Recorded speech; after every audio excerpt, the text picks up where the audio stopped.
Hi everyone, this is Mr. Neil Writer, also known as the Wax Whisperer. Thank you for tuning into this latest video that I've aptly named the Venus Flytrap, and you'll understand why in a moment. So, patient attended with, complaining of a fully blocked left ear. And you can see here the ear canal, the entrance, it's completely engulfed, it's collapsed right over the earwax, it's trapped it inside. The patient has got some otitis externa that's visible. You can see all this dry skin flakes. And what I'm trying to do here is open up his ear. It is completely shut at the entrance. Once you go into the ear canal does widen. So it could be this patient has got a collapsed ear canal. So sometimes as we age, we get older, the cartilage weakens, it loses its rigidity and it can collapse. Or it could also be this patient's otitis externa, the eczema that they've got is causing a bit of swelling and inflammation at the entrance of the ear. So we did give them some treatment for that, and hopefully that is the cause.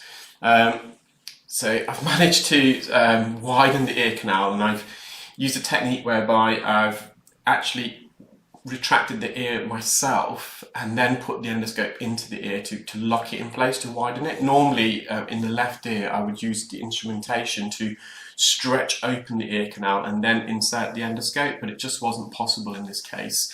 I eventually managed to get a Zollner suction probe in, but the wax, you can see it's just too hard, it's rock solid, it's matted.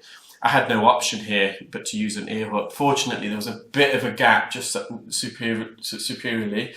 And you can just see there how hard that wax is. I got into it with the ear hook, pulled it out, and it just broke away. The lateral piece. So again, I'm just trying to get in there. You can see me screwing the ear hook into the wax because it's that hard. The trouble here is that when we pull, the ear hook can release itself from the wax and flare around in the ear. We can quite easily cut the ear, so you have to maintain that that support inside the wax. You don't want to lose control of that ear hook as you're kind of really pulling away. And you can see I managed to get that wax out. There's the patient's eardrum. Possibly had a perforated eardrum in the past. Anteriorly there's a bit of a thinning of the eardrum. I hope you enjoyed that video, guys. It's just a very quick one. It's bank holiday in the UK, so I just thought I'll upload a very short quick video. I thought you might find that one interesting. I hope you're all keeping well and safe, and I shall upload some more videos during the week. Take care, guys. Bye.